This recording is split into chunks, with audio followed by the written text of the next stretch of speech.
বাংলা একটা কথা আছে, আগে দর্শনদারি পরে গুণ বিচারী, এরকম একটা কথা আছে না?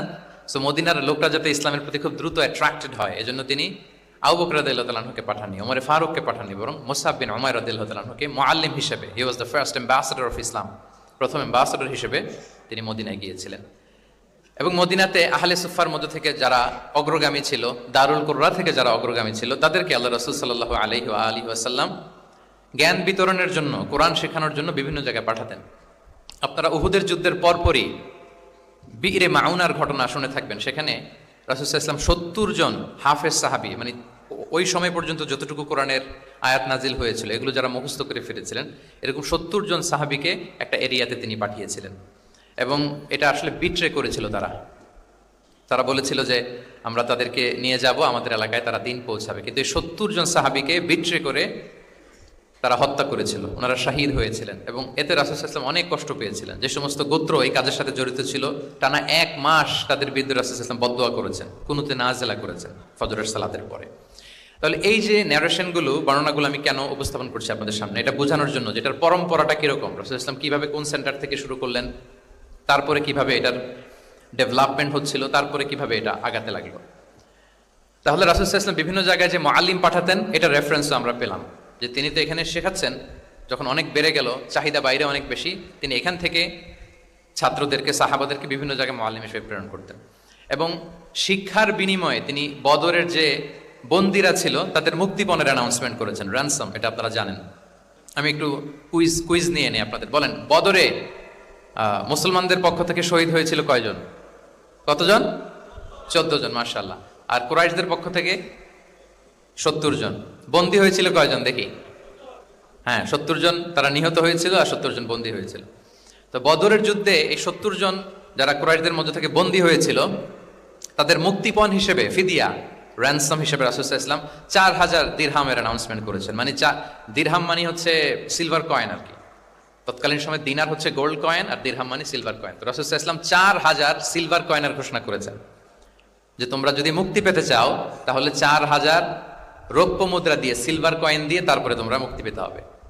তখন তিনি অ্যানাউন্স করলেন যে কারো যদি এই সামর্থ্য না থাকে যে 4000 স্বর্ণ মুদ্রা দিয়ে তোমরা র্যানসম আদায় করতে পারবো না, তাহলে এই লোকদের মধ্য থেকে যারা লিখতে পড়তে জানে তারা যদি মদিনার 10 জন শিশুকে লেখাপড়া শিখিয়ে দেয় তাহলে এটা তাদের মুক্তিপণ হয়ে যাবে।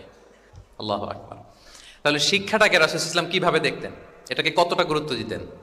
তখন কিন্তু মুসলমানদের আর্থিকভাবে খুব কঠিন অবস্থা যাচ্ছিল, তারপরে তিনি ঘোষণা করেছেন যাদের সামর্থ্য নাই তারা যদি লিখতে পড়তে জানে, মদিনার 10 জন ছেলে মেয়েকে তারা যদি লেখাপড়া শিখিয়ে দিতে পারে, এইটা তাদের মুক্তিপণ হিসেবে কনসিডার করা হবে। আল্লাহু আকবার।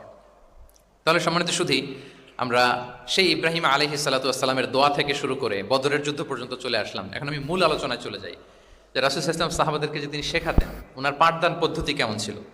প্রথম কথা হচ্ছে রাসূল সাল্লাল্লাহু আলাইহি ওয়াসাল্লাম পিতৃ স্নেহে সাহাবাদেরকে শিক্ষা দিতেন, as like a father teaching his child, teaching his son or daughter. পরম মমতায়, বাবা যেমনি তার সন্তানকে পরম যত্নে, পরম আদরে, পরম মমতায় শেখায়, ভুল ধরিয়ে দেয়, সংশোধন করে দেয়, আল্লাহ রাসূল সাল্লাল্লাহু আলাইহি ওয়া আলিহি ওয়াসাল্লাম সন্তানকে যেমনি বাবা পরম মমতায় আদর করে শেখায়, ঠিক সেভাবে শেখাতেন। এবং তিনি বলেছেন যে ইন্নামা আনা লাকুম বিমানজিলাতিল ওয়ালিদি উআল্লিমুকুম, নিশ্চয় আমি তোমাদের বাবার মতো, বাবা যেমনি ছেলে মেয়েদেরকে শেখায়। এবং এই হাদিসে এসছে যে রাসূল সাল্লাল্লাহু আলাইহি ওয়াসাল্লাম তাদেরকে শিখিয়েছেন সাহাবাদেরকে যে ওয়াশরুমে গেলে কিভাবে ক্লিন হইতে হবে, টু দ্য ডাইরেকশন অফ কেবলা বসা যাবে না, কেবলাকে পেছনে রেখে বসা যাবে না, এমনকি ঢিলাগুলো ইউজ করতে হলে ডান হাতে ইউজ করা যাবে না, বাঁ হাতে। তারপর এটা বেজোর হইতে হবে।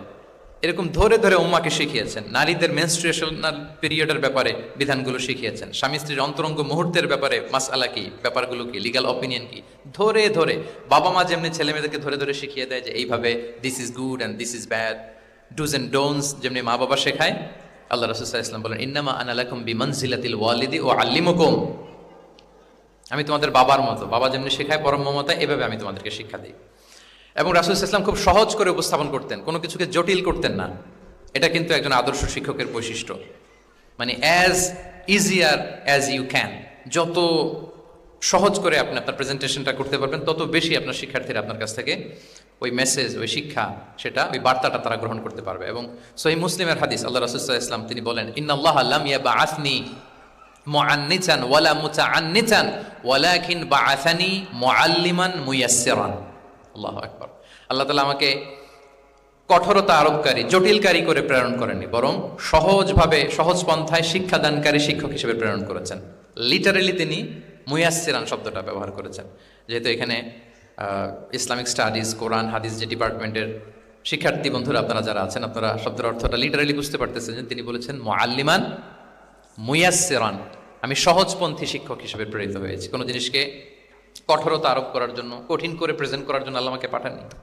রাসূল সাল্লাল্লাহু আলাইহি ওয়াসাল্লাম use to make things easy, খুব সহজ করে উপস্থাপন করতেন। এবং রাসূল সাল্লাল্লাহু আলাইহি ওয়াসাল্লামের শিক্ষাদান পদ্ধতি ছিল অপটিমিস্টিক, আশাব্যঞ্জক, আশাবাদী। অর্থাৎ তিনি যখন কিছু বলতেন, শেখাতেন, মানুষ আশাবাদী হয়ে উঠতো, কনফিডেন্ট পেত, ভয় পেত না। আমরা অনেক সময় মানুষকে খুব ভয় দেখাই। রাসূল সাল্লাল্লাহু আলাইহি ওয়াসাল্লাম কাউকে যখন কোনো দায়িত্ব দিয়ে কোথাও প্রেরণ করতেন, ওনার বিখ্যাত হাদিস তিনি বলতেন, ইয়াসসিরু ওয়ালা তুআসসিরু, বাশশিরু ওয়ালা তুনাফিরু, সহজ করো, কঠিন করো না, সুসংবাদ দাও, দিন থেকে মানুষকে ভাগিয়ে দিও না। মানে আমাদের প্রেজেন্টেশন যেন এমন না হয় যে আমাদের কথা শুনে মানুষ ভাগে, কাছে কাছে আসে না, বরং এমনভাবে প্রেজেন্টেশন করো যাতে মানুষ কাছে আসে, কমফোর্ট ফিল করে, ওইটাকে রিসিভ করে এবং জীবনের সাথে সে অ্যাডজাস্ট করতে পারে। এবং তিনি যখন বুঝাতেন, সাহাবাদেরকে যখন কোনো জিনিস বুঝাতেন, খুব ধীরস্থিরভাবে কথা বলতেন।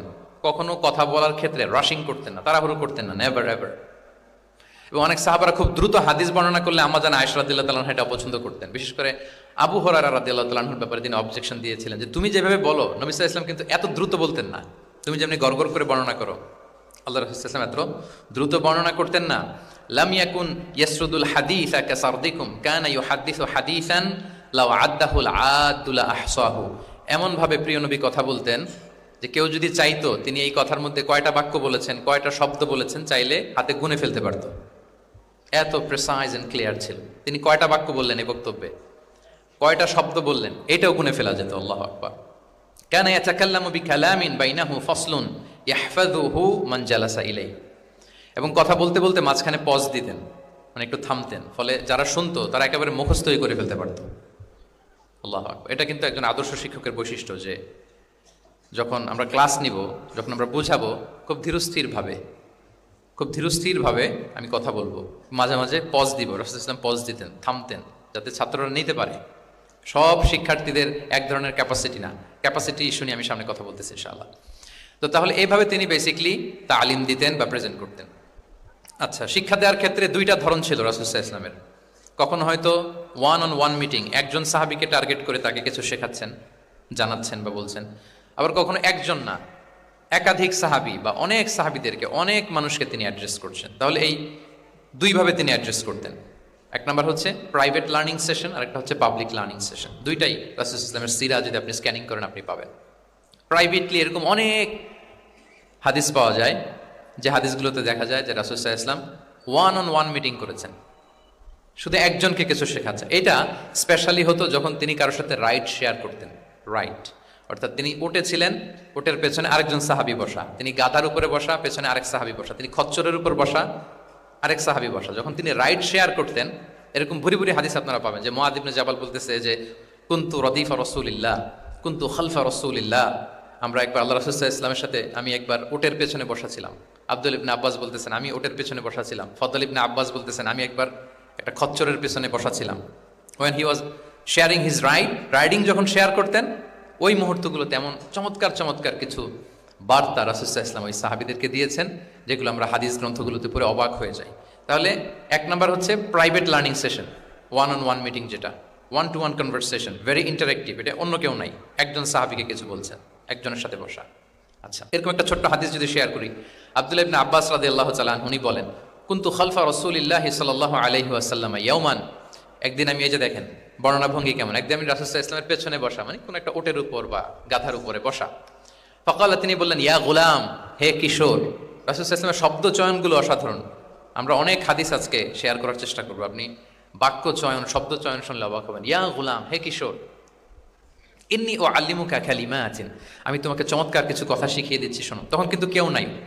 এই হাদিস উনি বর্ণনা না করলে আমরা জানতে পারতাম না, কারণ ওনারা এক ওটের উপরে বা ঘোড়ার উপরে ছিলেন। পরে যখন আব্দুল্লাহ ইবনে আব্বাস এটা ন্যারেট করলেন তখন আমরা জানতে পেরেছি।